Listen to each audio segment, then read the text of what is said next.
ಇಂದೇ ಡೌನ್ಲೋಡ್ ಮಾಡಿ ಮತ್ತು ನಿಮ್ಮ ನೆಚ್ಚಿನ ಶೋಗಳನ್ನ ಆನಂದಿಸಿ.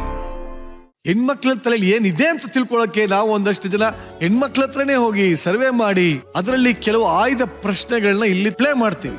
ಆ ಪ್ರಶ್ನೆಗೆ ನೀವು ನಿಮ್ಮ ಉತ್ತರನ ಕೊಡ್ಬೇಕಾಗತ್ತೆ. ಪ್ರತಾಪ್ ಕೊಡುವಂತ ಉತ್ತರ ಗಗನಗೆ ಕನ್ವಿನ್ಸಿಂಗ್ ಆಗಿ ಇದೆಯಾ ಇಲ್ವಾ ಅನ್ನೋ ಒಂದು ಕೈಗೆ ಕೊಡುವಂತ ಪ್ರಾಪರ್ಟಿ ಮೂಲಕ ಗೊತ್ತಾಗತ್ತೆ. ಓಕೆನಾ? ಪ್ರಾಪರ್ಟಿ ಬರ್ಲಿ. ಬಹಳ ಸಿಂಪಲ್. ಅಲ್ಲಿ LED ನಲ್ಲಿ ಸರ್ವೆ ಮಾಡಿರೋಂಥ ಪ್ರಶ್ನೆಗಳು ಬರುತ್ತೆ. ಆ ಪ್ರಶ್ನೆಗೆ ಡ್ರೋನ್ ಪ್ರತಾಪ್ ಉತ್ತರ ಕೊಡ್ತಾರೆ. ಅದು ಕನ್ವಿನ್ಸಿಂಗ್ ಆಗಿದ್ರೆ ಗ್ರೀನ್, ಇಲ್ಲ ಅಂದ್ರೆ ರೆಡ್ ಸಿಗ್ನಲ್ ಕೊಟ್ರೆ ಯಾಕೆ ರೆಡ್ ಸಿಗ್ನಲ್ ಕೊಟ್ಟಿದ್ದೀರಾ ಅಂತ ಸೂಕ್ತ ಕಾರಣಗಳನ್ನ ಕೊಡ್ಬೇಕು. ಇದರಿಂದ ಗೊತ್ತಾಗತ್ತೆ ನಮ್ಮ ಜೊತೆ ಇರುವವರ ಸ್ಟ್ಯಾಂಡ್ ಯಾವ ತರ ಇರುತ್ತೆ. ಓಕೆನಾ ಮಮ್ಮ? Ready? Take your property. Okay, ನಿಮ್ಮ ಮೊದಲ ಪ್ರಶ್ನೆ. ಹಾಯ್, ನನ್ನ ಹೆಸರು ನಿರ್ಮಿತಾ. ನನ್ನ ಕ್ವಶನ್ ಬಂದು, ಒಂದು ಹುಡುಗಿ ಮದ್ವೆ ಆಗಿ ಬರ್ತಾಳೆ ಅಂತಂದ್ರೆ ಅವ್ರು ಎಲ್ಲಾರನ್ನೂ ತವ್ರ ಮನೆಯವ್ರನ್ನ ಮಿಸ್ ಮಾಡ್ಕೊಂತಾಳಲ್ವಾ? ಮಾಡ್ಕೊಳ್ದೇ ಇರೋ ತರ ಹೇಗೆ ಅವಳನ್ನ ನಿಭಾಯಿಸ್ತೀರಾ? ಸಾಧ್ಯವಾದ್ರೆ ಮೊದಲನೇ ಪ್ರಯತ್ನ ಮಾಡ್ತೀನಿ ಅವ್ರನ್ನ ಕರ್ಕೊಂಡು ಹೋಗಕ್ಕೆ, ಅವ್ರ ತವ್ರ ಮನೆಗೆ ಕರ್ಕೊಂಡೋಗಿ ಒಂದೆರಡು ದಿನ ಸ್ಪೆಂಡ್ ಮಾಡಕ್ ಟ್ರೈ ಮಾಡ್ತೀನಿ. ಸೊ ಅದು ಸಾಧ್ಯವಾಗಿಲ್ಲ ಆದ್ರೆ ಮನೇಲೆ ಅದನ್ನ ಫೀಲ್ ಮಾಡಿಸ್ಬೇಕು ಅಂದ್ರೆ ಮನೇಲೆ ನನ್ನ ಕೈಲಾದಷ್ಟು ಅಡಿಗೆ ಮಾಡಾಕ್ತೀನಿ. ಅವ್ರ ಅಮ್ಮನ ಕೈ ರುಚಿ ಏನಿದೆ ಅದನ್ನ ನಾನೇ ಕಲಸಿ ತಿನ್ನುವಂತ ವ್ಯವಸ್ಥೆ ಮಾಡ್ತೀನಿ. ಆಮೇಲೆ ತಲೆ ಎಲ್ಲ ನೀಟಾಗಿ ಸ್ನಾನ ಮಾಡಿಸಿ, ಯಾಕೆಂದ್ರೆ ಅವ್ರ ಅಮ್ಮ ಮಾಡಿಸ್ತಿರ್ತಾರೆ ಅವ್ರ ಮನೇಲಿ. ಆ ತಲೆ ಎಲ್ಲ ನೀಟಾಗಿ ನಾನೇ ಎಣ್ಣೆ ಗಿಣ್ಣೆ ಹಚ್ಚಿ ಸ್ನಾನ ಮಾಡಿಸಿ ಹೋಮ್ಲಿ ಫೀಲ್ ಆಗೋ ತರ ಮಾಡ್ತೀನಿ. ಜೊತೆಗೆ ನನ್ನ ತೊಡೆ ಮೇಲೆ ಮಲಗಿಸ್ಕೊಂಡು ಜೋಗಳ ಆಡಿ ತಲೆ ಸಾವ್ರ್ತೀನಿ. ಅವ್ರ ಅಮ್ಮನ ನೆನಪು ಬರ್ದೇ ಇರೋ ತರ ಆ ರೀತಿ ಒಂದು ಜೋಗಳ ಆಡಿ ಮಲಗಿಸ್ತೀನಿ. ಸರ್ವೆ ಪ್ರಶ್ನೆಗೆ ಡ್ರೋನ್ ಪ್ರತಾಪ್ ಕೊಟ್ಟಿರುವ ಉತ್ತರ ಓಕೆನಾ ಇಲ್ವಾ? Green signal.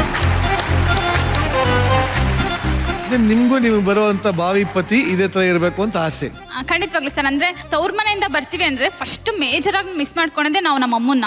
ಸೊ ಆ ತರ ಗಂಡನ ಮನೆಗೆ ಹೋದ್ಮೇಲೆ ಸಪೋಸ್ ಅತ್ತೆ ಅಷ್ಟು ಕ್ಲೋಸ್ ಇಲ್ಲ ಅಂದ್ರೆ ಆ ಪ್ರೀತಿ ಎಲ್ಲ ಗಂಡನಿಂದಾನೇ ಸಿಕ್ತಿದ್ರೆ ಸೊ ತುಂಬಾ ಖುಷಿ ಆಗುತ್ತೆ. ಹೆಣ್ಮಕ್ಳು ಅದನ್ನೇ ಬಯಸೋದಂತ. So convincing. ಡ್ರೋನ್ ಪ್ರತಾಪ್ ಆಗಿರುವಂತ ಎರಡನೇ ಸರ್ವೆ ಪ್ರಶ್ನೆ. ನನ್ನ ಹೆಸರು ಪೂರ್ವಿಕಾ. ಈಗ ಮದ್ವೆ ಆದ್ಮೇಲೆ ಎಲ್ಲ ಹುಡುಗಿರು ದಪ್ಪ ಆಗ್ತಾರೆ, ಮತ್ತೆ ಗ್ಲಾಮರ್ ಎಲ್ಲ ಹೋಗುತ್ತೆ. ಹಾಗೆ ನಿಮ್ಮ ಮುಂದೆ ಮದ್ವೆ ಆಗೋ ಹುಡುಗಿನೂ ದಪ್ಪ ಆಗಿ ಅಥವಾ ಗ್ಲಾಮರ್ ಹೋದ್ರೆ ನಿಮ್ ರಿಯಾಕ್ಷನ್ ಹೇಗಿರುತ್ತೆ? ತಂಗಿನ ಮದುವೆ ಮಾಡ್ಕೊಂಡ್ಬಿಡ್ತೇನೆ. ಇಲ್ಲ, ಆತರ ಇಲ್ಲ. ಸಹಜವಾಗಿ ಮದ್ವೆ ಆದ್ಮೇಲೆ ಹೆಣ್ಮಕ್ಳಿಗೆ ಹಾರ್ಮೋನಲ್ ಚೇಂಜಸ್ ಆಗುತ್ತೆ. ಮಕ್ಕಳಾದ್ಮೇಲೆ ಅಂತೂ ಇನ್ನೂ ಒಂದಷ್ಟು ಚೇಂಜಸ್ ಆಗುತ್ತೆ. ಸ್ವಲ್ಪ ದಪ್ಪ ಆಗ್ತಾರೆ. ಸೊ ನನಗೆ ನಾನು ಇಷ್ಟಪಟ್ಟಿರೋ ಹುಡುಗಿ ಅವಳ ಮನಸ್ಸು ನೋಡಿ ನಾನು ಇಷ್ಟಪಟ್ಟಿರ್ತೀನಿ, ಅವಳ ಅಂದ ನೋಡಲ್ಲ. ಸೊ ನನಗೆ ಅವಳ ಮನಸ್ಸು ಬಹಳ ಇಂಪಾರ್ಟೆಂಟ್ ಆಗುತ್ತೆ. ಓಕೆ ಗಗನ, ಈ ಒಂದು ಉತ್ತರ ಸಹಮತನ ಇಲ್ವಾ? ಗ್ರೀನ್. ಅಂದ್ರೆ ಅವ್ರು ಹೇಳಿ ತುಂಬಾ ಇಂಪ್ರೆಸ್ ಆಯ್ತು ನಂಗೆ ಆನ್ಸರು. ಏನ್ ಅನ್ಸುತ್ತೆ? ಹುಡುಗರು ಯೂಶಲಿ ಹಂಗೆಲ್ಲ ನಿಜವಾಗಿ ನಡ್ಕತಾರೆ ಅನ್ಸುತ್ತಾ? ನಾನು ಲಕ್ಕನ್ ತುಂಬಾ ಬೆಲೆ ಮಾಡೋಳು ಸರ್. ಆ ಹುಡುಗಿ ಲಕ್ಕಿ ಇದ್ರೆ ಖಂಡಿತವಾಗ್ಲೂ ಅದೇ ತರ ನೋಡ್ಕೊಳ್ಳೋ ಹುಡುಗ ಸಿಗ್ತಾನೆ. ಸೊ ಪ್ರತಾಪ್ ಅವರು ಮುಂದೆ ಹಂಗೆ ಇರ್ಲಿ ಅಂತ ವಿಶ್ ಮಾಡ್ತೀನಿ. Very good. ಮುಂದಿನ ಸರ್ವೆ ಪ್ರಶ್ನೆ. ನನ್ನ ಹೆಸರು ದಿಶಾ, ನಾನು ಮ್ಯಾಂಗ್ಳೂರಿಂದ. ಸೊ ನಾಳೆ ನೀವು ಮದುವೆ ಆಗೋ ಹುಡುಗಿ ಮಕ್ಕಳು ಬೇಡ ಅಂದ್ರೆ ನೀವೇನ್ ಸ್ಟ್ಯಾಂಡ್ ತಗೊಳ್ತೀರಾ? ಮಕ್ಕಳು ಬೇಡ ಅಂತ ನಿಮ್ಮ ಹೆಂಡ್ರು ಹೇಳ್ಬಿಟ್ರು, ಏನ್ ಮಾಡ್ತೀರಾ? ನನಗ್ ಮಕ್ಕಳು ಬೇಕೇ ಬೇಕು.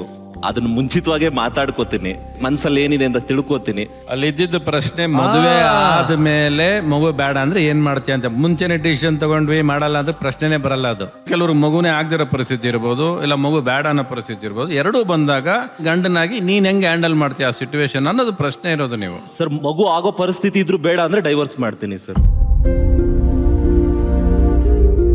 ಇಲ್ಲಿ ಒಟ್ನಲ್ಲಿ ಈ ಗ್ರೀನಾ ರೆಡ್ಡಾ? ಗ್ರೀನೇ. ಅಂದ್ರೆ ಡೈವರ್ಸ್ ಆಗೋದೇ ಕಾಯ್ತಾ ಇರ್ತೀರಾ ನೀವು?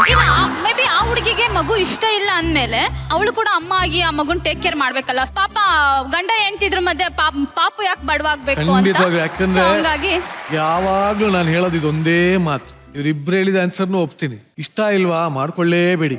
ಕೆಲವ್ರು ಹೇಳ್ತಾರೆ ನಮ್ ಕೈಯಲ್ಲಿರ್ಲಿಲ್ಲ ಆಗೋಯ್ತು ಅಂತ. ಕೈಯಲ್ಲಿಲ್ದೆ ಹೆಂಗಾಗ್ಬಿಡುತ್ತೆ. ಹಾಗಾಗಿ ನಿಮ್ ಕೈಯಲ್ಲಿ ಏನಿದೆಯೋ ಅದನ್ನ ಮಾತ್ರ ಇಟ್ಕೊಂಡು ನೆಮ್ಮದಿಯಾಗಿರಿ, ಮಕ್ಕಳನ್ನ ಹಾಳು ಮಾಡಬೇಡಿ. ಅಷ್ಟೇ ಅಷ್ಟೇ. ಲಾಜಿಕಲ್ ಆಗಿ ಎಲ್ಲ ಪ್ರತಿಯೊಂದು ಪ್ರಶ್ನೆಗಳು ನಡೆಯುವಂಥದ್ದು. ಬಟ್ ಜೀವನದಲ್ಲಿ ಒಂದು ಅರ್ಥ ಮಾಡ್ಕೋಬೇಕು ಪ್ರತಾಪ್. ಹಾ sir. It is not how we act, it is how we react is what life happens. ಅರ್ಥ ಆಯ್ತಾ? ಅಂದ್ರೆ this was the best segment so far. ಇವತ್ತಿಗೆ ಈ ಸೆಗ್ಮೆಂಟ್ ಇಷ್ಟ ಆಯ್ತು ನನಗೆ. Thank you sir. Thank you. Thank you very much.